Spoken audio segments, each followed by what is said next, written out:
a time of 16 minutes, 54.89 seconds goes to Antonio Ortiz.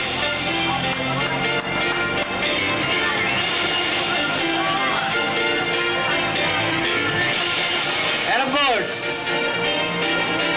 first place goes to rider number 4 with a time of 16 minutes, 54.89 seconds.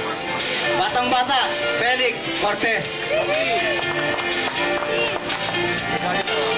Okay. Okay. One, two.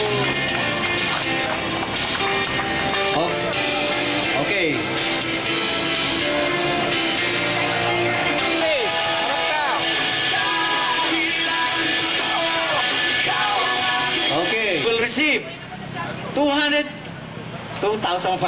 lang. Plus 2,500 yan, pero totoo yan.